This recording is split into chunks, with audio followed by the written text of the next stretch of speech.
Untuk teman-teman yang menonton kajian ini, jangan lupa bersalawat kepada Nabi kita Rasulullah Muhammad sallallahu alaihi wasallam. Allahumma salli ala Muhammad wa ala ali Muhammad. Dengan batin, hubungan zahirnya manusia dengan batinnya. Apakah jika ada orang berkata kasar, hatinya baik? Atau sebaliknya? Ini salah satunya. Apakah setiap orang yang baik secara tutur lisan itu baik di dalamnya? Nah, maka nanti dibahas di sini. Imam Nu'taillah mengatakan, bisanadin al-mutassilahi qala qadasallahu sirrahu mastudi'a min ghaibis sarair zahara fi syahadatiz zahir.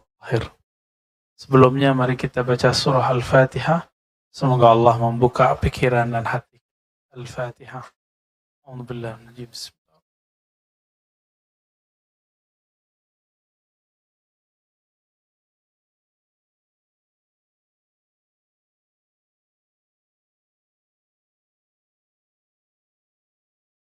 Mastudi'a ghaibis sarair. Apa saja yang simpan min ghaibis sarair, dari gaibnya sir. Maksudnya adalah apapun yang tersimpan di dalam dada yang tidak tampak, zahara, akan tampak, akan nyata, fi syahadatiz zawahir, dalam penampilan yang zahir. Penampilan di sini tidak hanya pakaian, tapi juga tutur kata, kalam. Kalau mau cek orang ini kolbunya isinya nama Allah, jika dia kaget yang keluar nama Allah atau bukan. Jika di dalamnya isinya adalah nama Allah, pasti yang keluar nama Allah. Jika di dalam yang ada adalah keluh kesah, kebencian, maka yang keluar kebencian. Ini mau ustadz, mau enggak sama. Bahkan kebanyakan para ustadz, karena sibuk, para da'i, para mu'alim, sibuk mengurusi umat, lupa mengurusi kolbu. Sehingga ia tidak punya waktu bersama Allah untuk mengisi kolbunya. Apapun yang muncul dari tutur lidah ini, itu gambaran yang di dalam.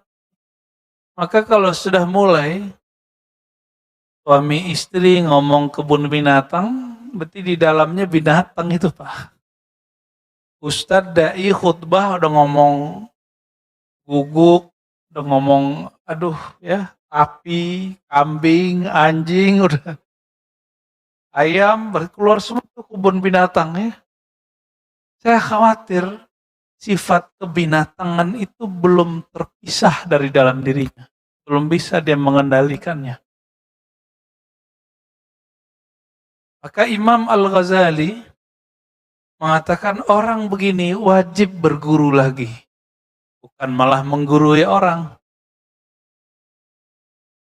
Tapi hijabnya, tirai penghalang seorang yang alim, ustadz, itu ilmunya. Dia merasa sudah berilmu, gak mau ngaji lagi.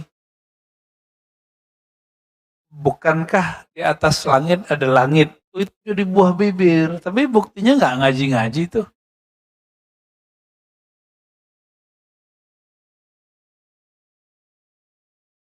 Kita sedih nih ulama banyak meninggal, habaib banyak diambil nyawanya oleh Allah. Benar gak? Buktinya apa? Mau gak ngaji? Wah sedih nih, ya ini nangis-nangis, ulama meninggal, kazib, bohong. Kalau betul kita sedih ulama meninggal, kita kemudian sadar, kita jemput ilmunya. Ilmu itu kan disimpannya di kolbu, bukan di buku Pak. Bapak punya buku 1000, tapi kalau nggak punya kolbu, no, ya kosong semua. Maka Kita ketemu orang mandang kolbunya atau mandang penampilannya. Banyak orang berpenampilan seperti kiai, tapi ternyata belum dalamnya. Tapi jangan suuzon dulu, mungkin orang ini lagi belajar menjaga diri. Wah, mungkin dengan itu dia cara menjaga dirinya. Wah, lu gaya kiai aja nih. Belum tentu, emang gaya kiai itu apa sih? Banyak ketemu kiai, gayanya nggak gaya kiai. Berarti emang nggak ada sebenarnya penampilan kiai yang khusus tuh nggak ada. Yang ada adalah kolbu yang khusus pada seorang kiai. Orang ulama, seorang habib, seorang syekh.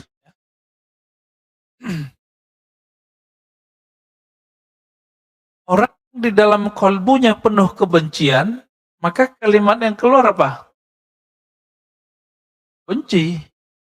Nyerang orang terus. Masih ingat sebelumnya kita sudah membagi karakter manusia. Ada karakter binatang ternak. Maka kalau ngomong isinya syahwat, duit, makan, males, udah gitu aja isinya. Kalau dia, males berarti ini karakter binatang ternaknya masih kuat. Disebut karakter bahimiyah. Ya. Imam Ghazali nulis di kitab Kimia Us-Sa'adah, beliau menyebutkan ini membuat orang males. Sering ngeluh, ya? Ada orang sering ngeluh, lihat berita apa ngeluh, ngelihat apa aja ngeluh. Ini karakter ini, hati-hati. Nah, apa kata beliau? Setiap orang yang menyimpan nama Allah di kolbunya, maka pasti keindahan nama itu keluar. Fa'af'alul jawarih tabi'atun li ahwalil qulub. Maka keadaan zahir itu adalah buah dari kebeningan kolbu, ahwalnya kolbu. Jadi kolbunya bening, amalnya bening. Kolbunya tunduk, orangnya suka sujud.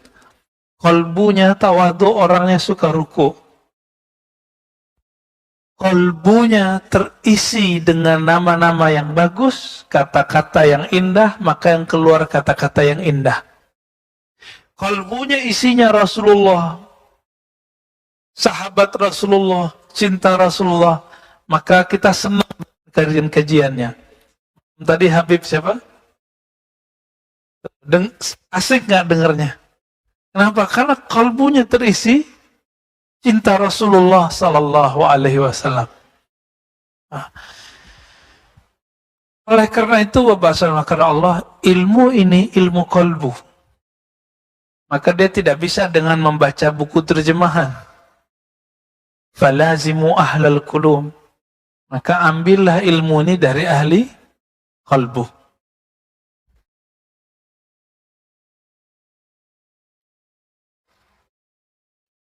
Apa kata beliau di sini? Orang yang di dalam qalbunya ada kejahilan kepada Allah, maka ketika dia berkata-kata, ketika dia berbuat, pasti ujungnya jahiliyah. Tapi jika di dalamnya mengenal Allah, maka orang itu sudah punya arah. Siapa yang punya arah dalam hidup? Orang yang mengenal Allah. Kita mau ngapain sih? Ya. Perjuangan kita mau ngapain? Ya mohon maaf, pengurus masjid, ini ngurus masjid buat apa? Mau gagah-gagahan, mau khidmah kepada Allah, atau mau apa? Orang yang konflik di satu yayasan, satu pesantren, sama Pak.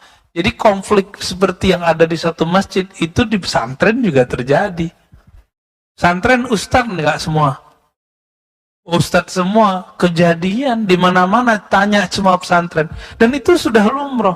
Maka beliau katakan, ya di kalimat sebelumnya kan ada. La tastaghrib wuqu'ul aqdar manumta fi hadhihi dar. Kenapa dunia ini begini? Udah masjid aja masih polemik, ya yayasan pesantren aja masih polemik, majelis polemik.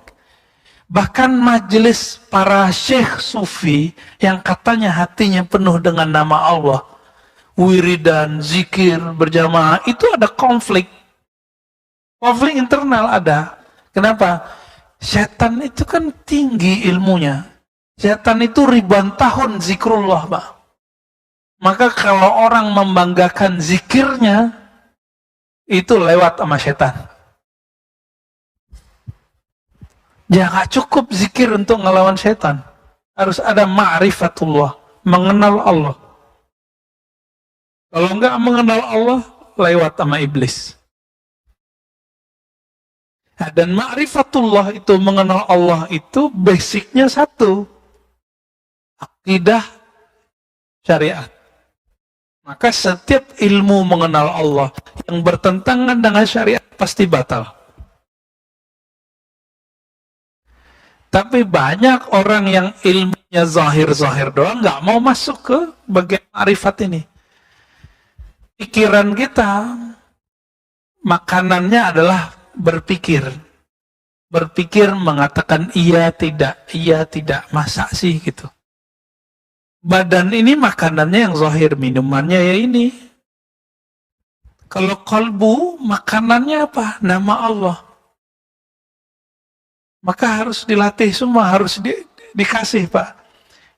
Ya mohon maaf, mau dia kiai, mau dia ustadz, kalau nggak punya waktu bersama Allah setiap hari, kalbunya pasti tertawan oleh dirinya sendiri. Nggak perlu setan, diri sendiri. Kita kan merasakan pada diri kita sendiri. Tertawan oleh dirinya.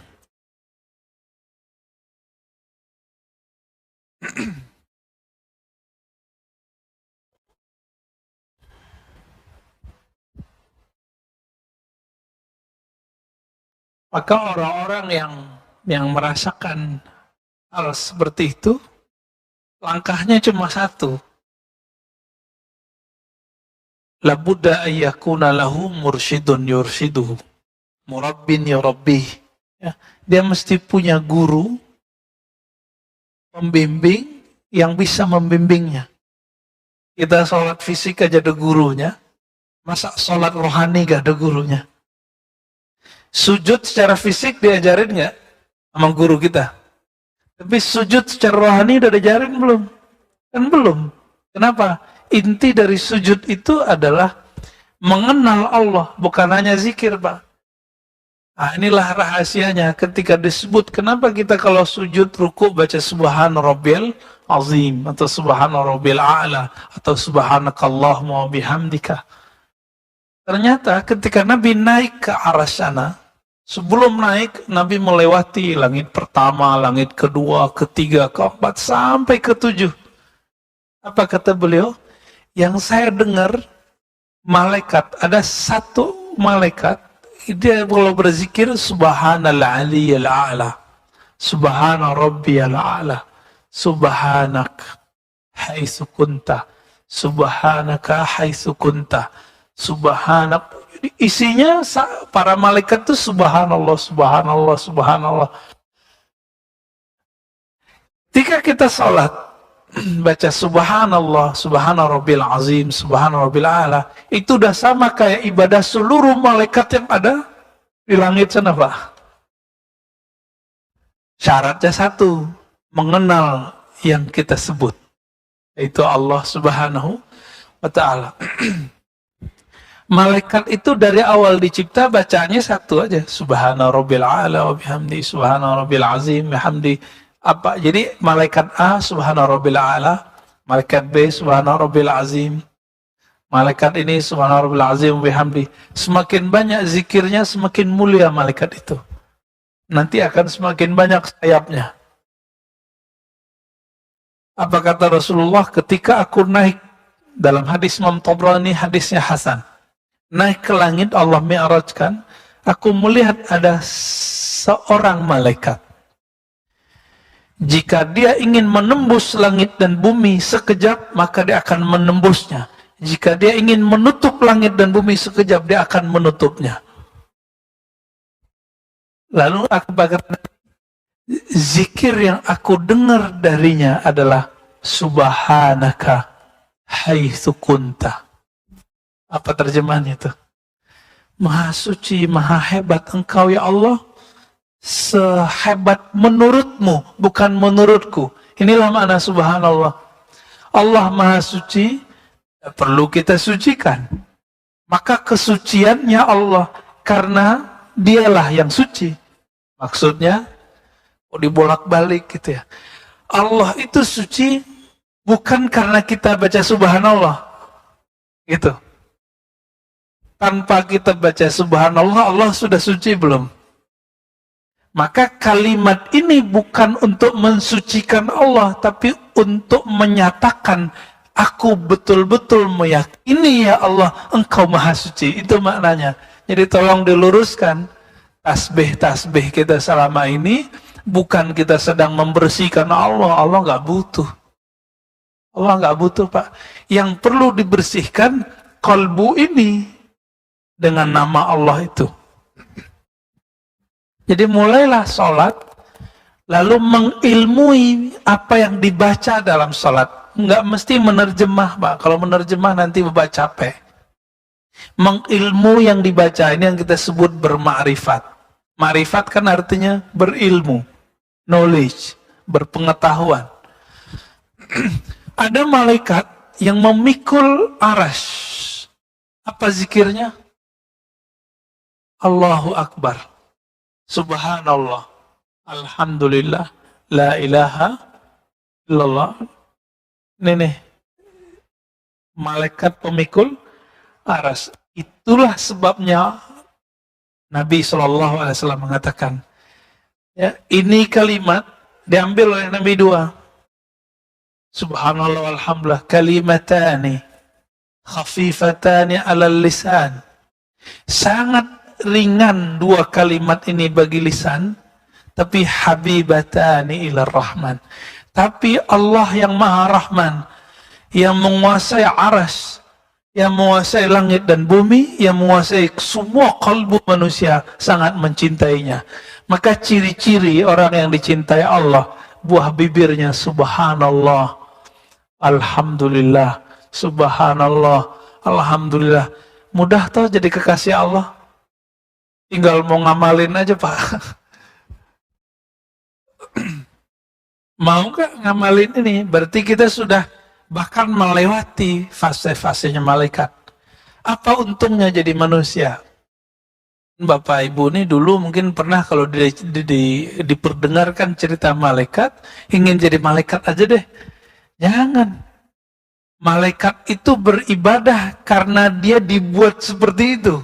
Kalau bahasa Arabnya majburan, dipaksa begitu. Sedangkan manusia beribadah ikhtiaran, karena dia memilih. Kan di Quran jelas, faman syaa'a falyu'min wa man syaa'a falyakfur. Kalian silakan pilih, yang beriman silakan, yang kufur silakan. Jadi Allah kasih pilihan. Kita milih yang mana, Pak? Alhamdulillah pagi ini Allah bantu kita memilih yang taat. Alhamdulillah. Nanti habis salat syuruk itu, Pak, subhanallah, alhamdulillah, Allah Akbar, la ilaha illallah, 100-100. Bisa nggak ngamalin tuh? Jadi zikir kita nggak usah tinggi-tinggi. Zikir kita begini-gini. Kecuali sudah belajar zikir khusus. Ada namanya zikir kolbu. Nah, tambahan lagi tuh, Pak. Nanti zikirnya lebih berkualitas rasanya.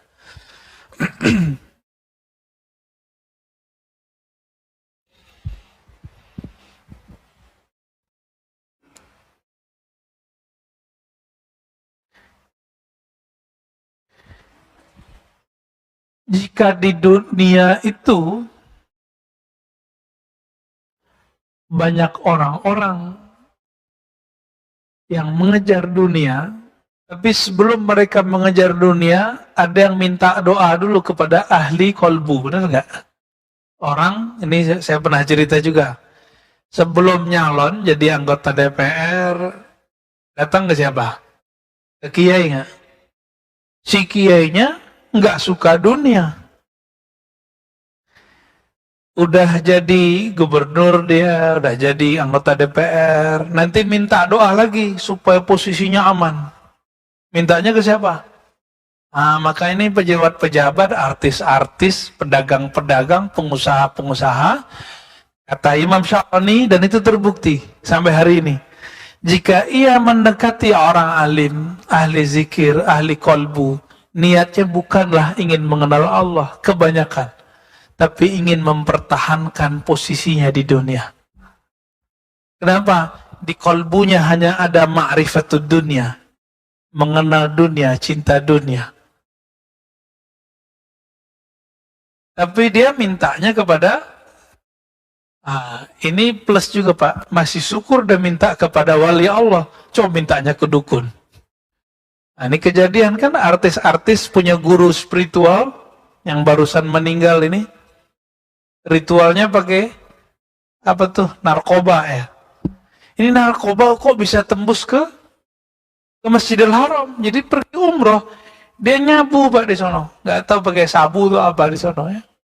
Kok bisa? Kalau dia nggak bekerja sama dengan jin, nggak mungkin. Jadi udah jadi hambanya jin.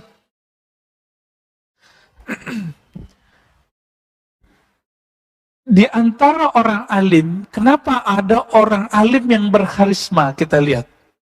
Ini karismanya grade-nya A, yang ini grade-nya B, ini C. Kita berasa begitu. Kenapa Pak? Karena kemuliaan seorang alim tergantung ilmu yang disimpan di kolbunya. Ahli fikih, kemuliaannya di ilmu fikih, ilmu zahir, yang tampak-tampak.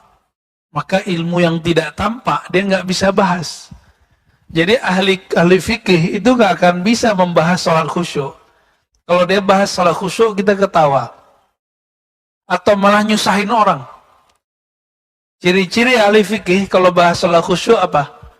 Caranya cuma satu, memahami yang dibaca. Ya repot. Kalau yang nggak kuliah, nggak nyantri kan repot Pak. Kuliah agama atau santri di pesantren. Ini bapak-bapak ini akan kelimpungan. Di sini dulu ada kursus bahasa Arab. Hasilnya apa?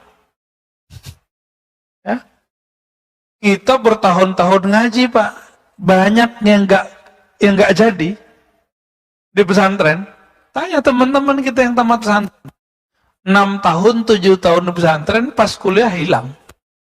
6 tahun di pesantren, dagang hilang. Jadi PNS hilang. Kok bisa begitu? Ya begitulah ilmu. Ilmu kalau nggak diasah, nggak ada asa, pergi deh. Ada ahli kolbu. Ahli kolbu ini bertingkat-tingkat juga. Ada yang kolbunya bisa mengenal nama Allah, nama doang. Orang ini sudah spesial. Kalau dia doa, dia tahu cara manggil nama Allah. Ini bapak ini, kalau saya panggil, hoi, hoi, hoi, hoi, sini, mau nggak datang?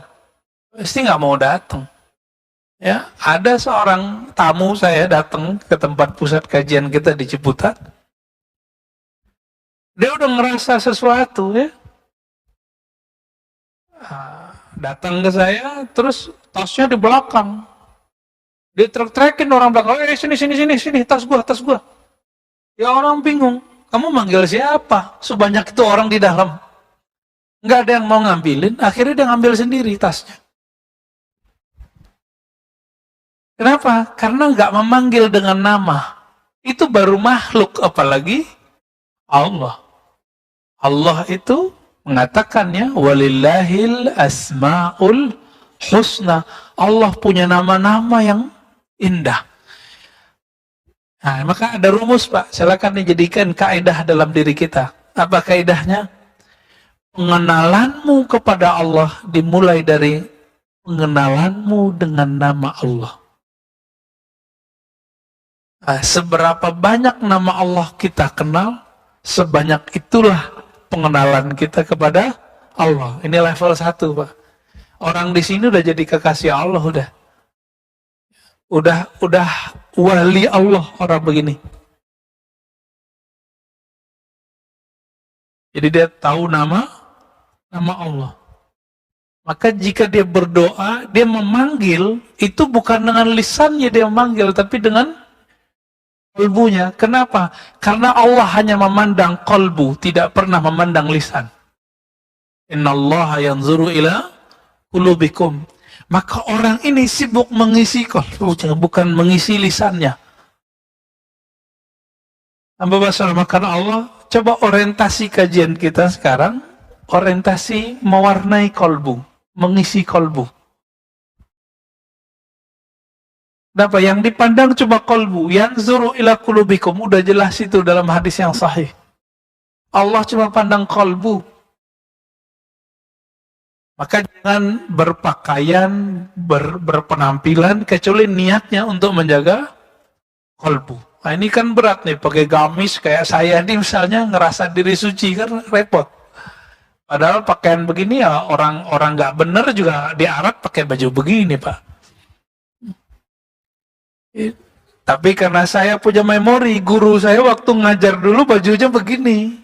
Maka setiap kali pakai baju ini ingat guru gitu Pak. Kalau ingat guru, ingat ilmunya. Disebutlah ini rabitah. Ya. Ingat ikatan kolbu dengan guru. Ini sederhananya begini. Biasanya yang begini perempuan Pak, istri, ya, perempuan secara umum. Perempuan tuh paling ingat simbol. Dikasih hadiah, dikasih baju, dikasih cincin, dikasih, ya, begitulah dia ingat terus. Maka bapak ini bisa jadi lupa kapan istrinya lahir, kapan anaknya lahir, ya enggak? Lupa nggak? Kalau istri mungkin nggak lupa, anak yang lupa. Sering lupa, ya kan? Karena kita suka melupakan memori, sedangkan bagi perempuan itu penting. Kenapa perempuan diberi Allah kelembutan hati? Maka ciri-ciri orang yang lembut itu suka mengingat, Pak. Kalau diangkat gimana nih? Ciri-ciri orang yang kolbunya lembut, dia suka mengingat nama Allah Subhanahu wa Ta'ala. Karena yang paling baik kepada kita Allah, bukan pasangan, Pak. Yang nggak pernah khianat sama kita ya cuma Allah. Kalau pasangan mungkin pernah khianat, kita pernah khianat, kita pernah rusak, tapi Allah tidak pernah mengkhianati hambanya. Yang ada cuma hamba mengkhianati Allah SWT. Kita lagi sholat aja udah khianat, ya mohon maaf Pak. Kepala nih sujud, hatinya sujud nggak? Kalau nggak khianat sudah itu.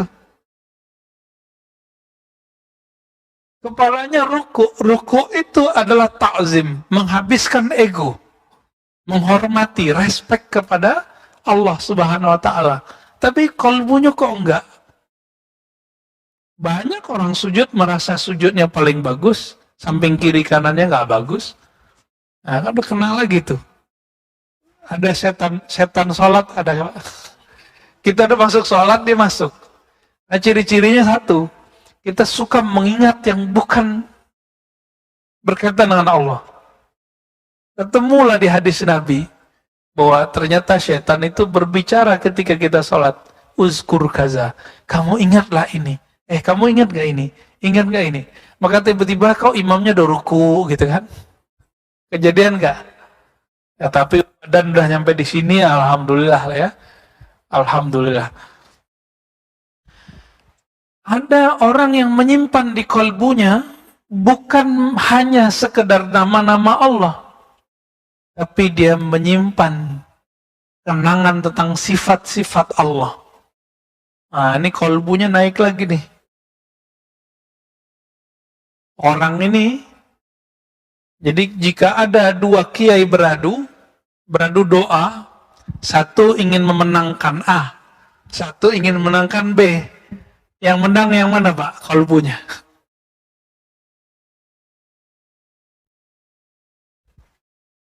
Yang sudah sampai mengenal sifat Allah.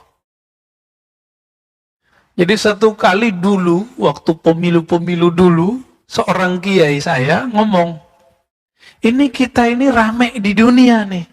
Gerakan dunia kita sudah bagus nih. Tapi kita sepi naik ke langit. Maksud beliau adalah kita ini rame kawar-kawar di WA, mendukung fulan. Tapi jarang yang menembus langit ketika berdoa. Maksudnya gimana? Backup wali-wali yang mengenal Allah dengan nama dan sifatnya kurang banyak. Sehingga kalah. Dan itu sering terjadi, Pak. Sering terjadi ya.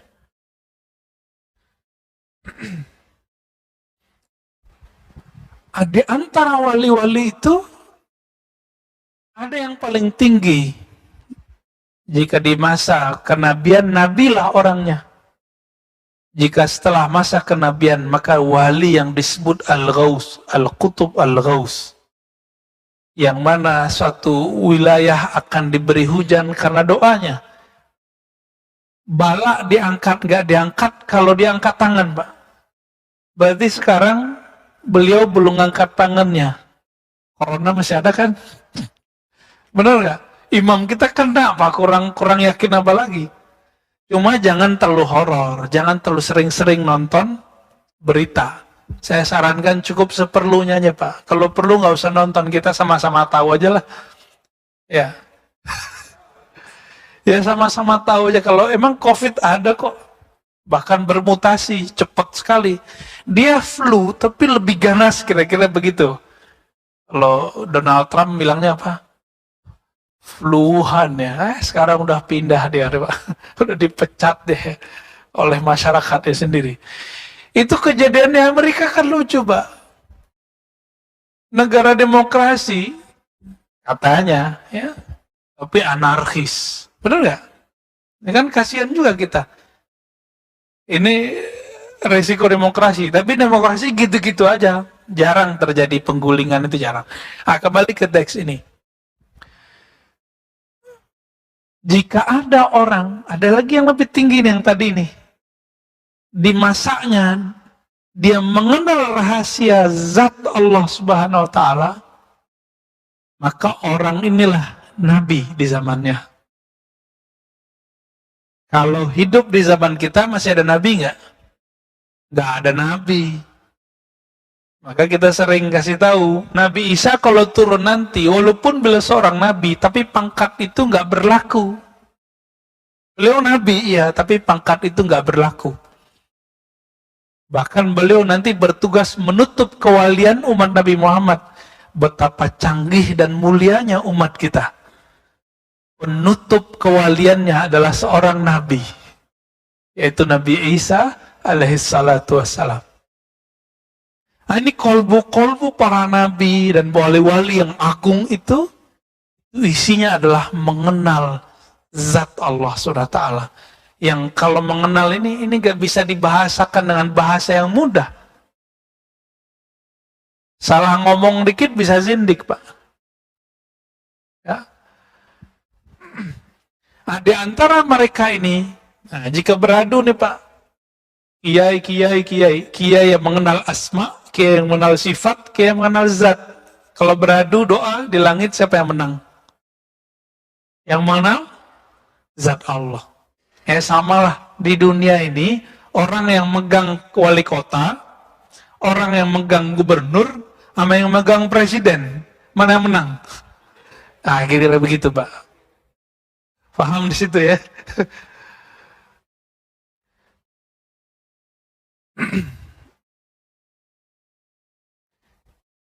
Jika demikian, maka perbendaharaan rahasia yang paling utama yang tersimpan di kolbu apa?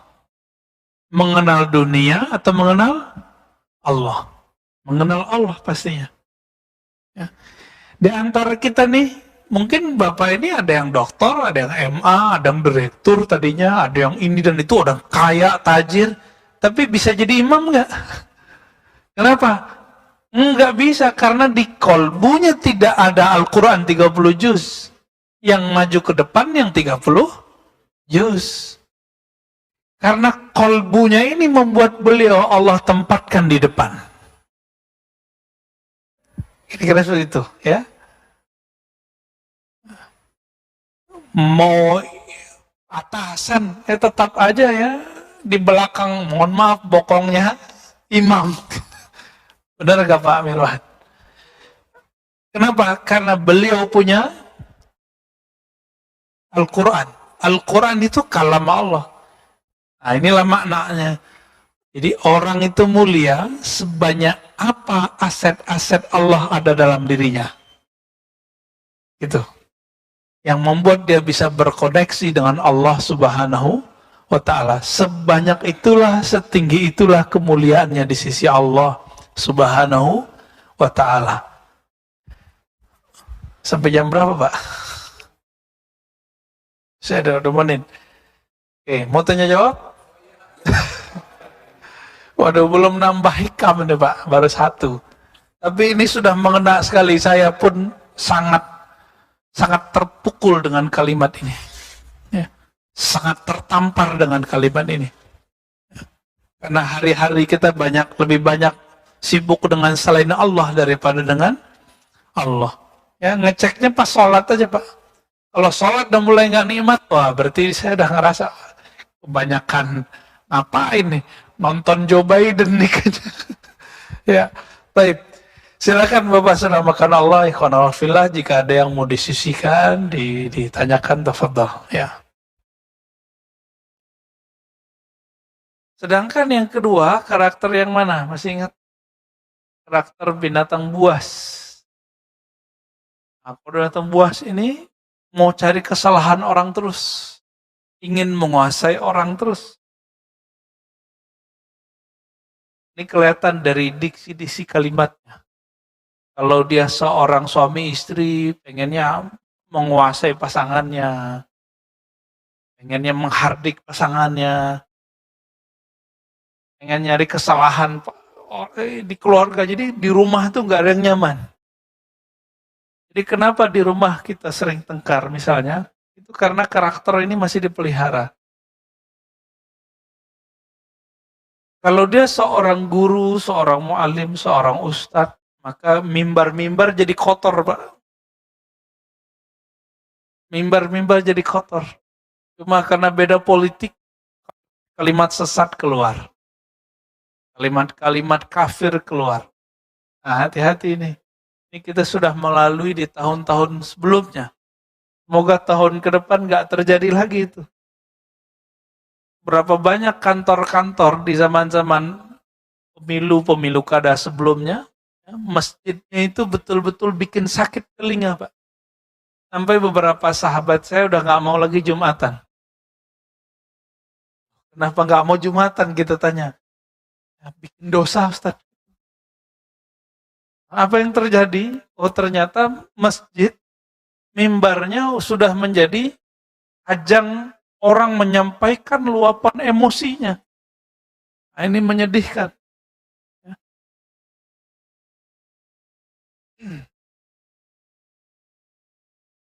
Di dalam Al-Quran kita masih ingat surah Al-Fat ayat 29, ciri-ciri orang beriman itu simahum fi wujuhihim min atharis sujud. Tanda keimanan mereka itu adalah ada bekas sujud di wajahnya. Wajah itu bahasa Arab, bisa artinya wajah ini, bisa artinya sesuatu yang menghadap kepada manusia. Atau yang menghadap kepada Allah. Maka kita menyebut wajah tu wajahya lilladzi fataras samawati wal ard. Aku hadapkan wajahku kepada pencipta langit dan bumi. Wajah juga berarti ada wajah zahir, ada wajah batin. Wajah zahir menghadap makhluk, tapi wajah batin menghadap Khalik. Kalau wajah batinnya menghadap Khalik, pasti kalimat yang keluar adalah nama-nama indah dari Sang Khalik. Inilah yang disebut man ahsaha dakhalal jannah. Allah punya 99 nama. Siapa yang ahsaha, mengulang-ulangnya, merenunginya, memasukkannya ke dalam kalbunya, pasti itu yang keluar. Maka tidak mungkin kendi, gelas, teko yang berisi hitam, kopi, keluarnya susu. Tidak mungkin. Kecuali kopi susu, gado-gado lagi.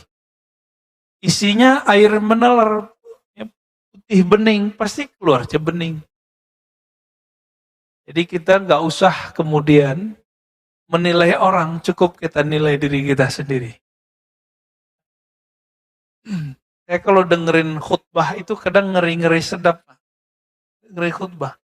Nah, saya juga dalam sebulan itu mungkin ada 2 kali itu nggak khutbah, cuma pengen dengerin khutbah. Kita pengen belajar juga gimana sih menjadi pendengar yang baik.